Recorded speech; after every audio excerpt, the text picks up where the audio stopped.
دعا ایسی ہے جو موت پہ ختم ہو جائے گی، موت سے پہلے پہلے کی دعا۔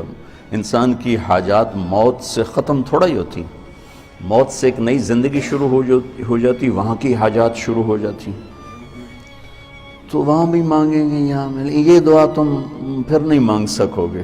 یا اللہ تو کیا چاہتا، تو کیا چاہتا، مجھے بتا دے تو مجھ سے کیا چاہتا، میں وہ پورا کرنے میں لگ جاؤں۔ لیتک تحلو، آئے ہائے ہائے، اللہ ابو فراس کی بخشش فرمائے، اس نے تو سیف الدولہ کے بارے میں کہا تھا، میں اللہ پہ فٹ کرتا ہوں، لیتک تحلو والایام مریرۃ ولیتک ترضى والانام غضاب ولیت الذی بینی وبینک عامر وبینی وبین العالمین خراب ولیت الشرابی من ودادک صافیہ، آئے ہائے ہائے، والشربی من ماء المعین سراب فإذا صح منك الود فالكل هين وكل الذي فوق التراب تراب۔ بس بچوں اور میری اولاد ہو، کبھی اولاد کے سامنے آدمی بہہ پڑتا ہے، بس ایسی میں کبھی کبھی بہہ جاتا ہوں، آپ سے دعا کا طلبگار، تو آپ سے میں ہمیشہ دعا کا طلبگار رہتا ہوں، آپ کے اساتذہ سے بھی دعا کا طلبگار رہتا ہوں کہ عمر کا آخری حصہ ہے،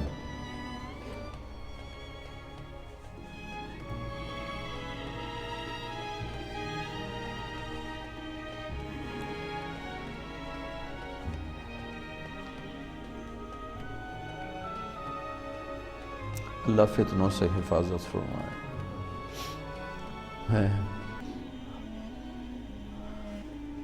میں اپنے ہر جگہ دوستوں سے یہ طلب کرتا رہتا ہوں، تو ابھی رائمنڈ میں تھے تو میں نے ایسی کچھ دوست تھے، میں نے کہا یار دعا کرو،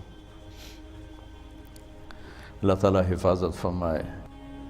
ہمارے ہاں ایک مثال ہے،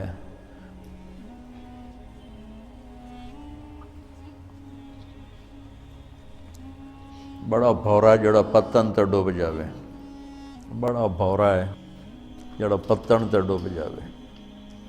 پتن ہماری زبان میں کہتے ہیں جہاں کشتی آ کے کنارے لگتے ہیں، ہر کنارے کو پتن نہیں کہتے، دریا کا کنارہ تو بہت لمبا ہے، وہ تو پہاڑوں سے نکل کر کراچی تک ہے، جہاں جا کے کشتی لگتی ہے۔ پہلے تو بہت زیادہ رواج تھا کشتیوں کا، پل نہیں ہوتے تھے، تو جہاں دریا آتا تھا تو پھر وہاں کشتیاں کھڑی ہوتی تھیں، وہ دیسی کشتیاں، دیسی ملاح، وہ بڑے بڑے بانسوں سے اس کے کھیون ہارے بنتے تھے، اس کو کھینچتے تھے، تو کبھی کوئی لہر ایسی آ جاتی کہ عین کنارے پر آ کر کشتی ڈوب جاتی، کوئی پیچھے سے ایسی کوئی لہر اٹھتی کہ ملاح بھی مطمئن کہ چلو جی ہن پیر لگ گئے ہیں، ہن نیڑے آ گئے ہیں، اور مسافر بھی مطمئن کہ بس یہ، کوئی اچانک پیچھے سے طوفانی لہر اس کو آ کے الٹا دیتی، تو کچھ اس میں، تو یہ ہماری ایک مثال ہے علاقے کی، ہماری زبان کی، بڑا بھورا، بڑا بد نصیب ہے، بڑا بھورا ہے۔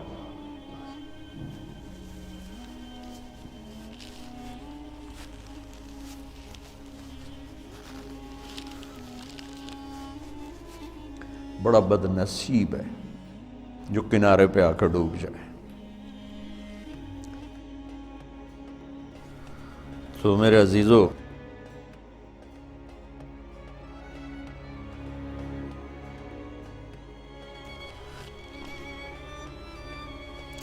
انسان پہ جو بھی حال آتا ہے وہ اللہ کی طرف سے اگر وہ اچھا حال ہے تو عطا ہے اور امتحان ہے، اگر اس میں کوئی شدت سختی ہے تو ابتلا ہے، وہ بھی امتحان ہے۔ وَنَبْلُوكُمْ بِالشَّرِّ وَالْخَيْرِ فِتْنَةً، تو فی الشر والخیر، فی الضراء والسراء، جو حال بھی انسان پہ آ رہا ہے وہ اس کی وراثت نہیں، وہ اس کا استحقاق نہیں۔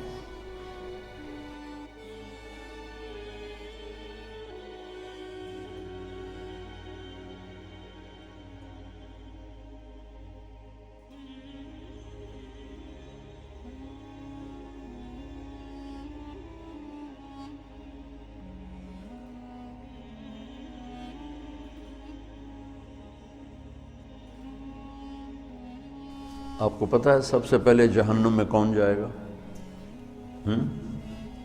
بولو۔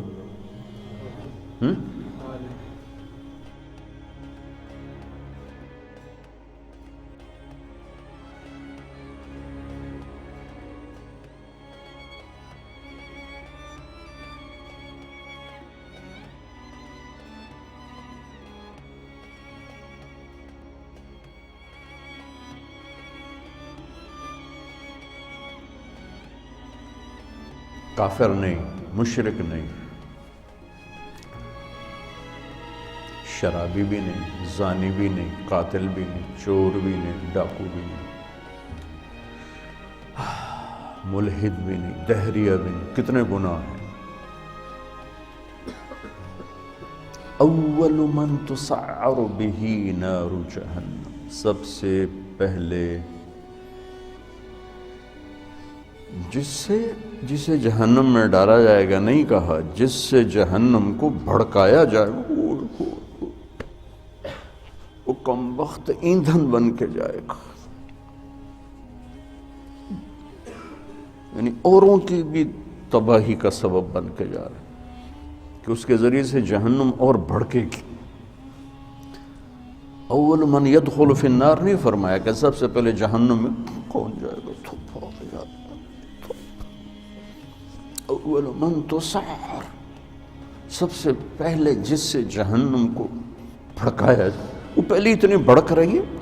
انہا لظی نزاعۃ للشوی تدعو من ادبر وتولى وجمع فاوعى، پہلے اتنی بھڑک رہی۔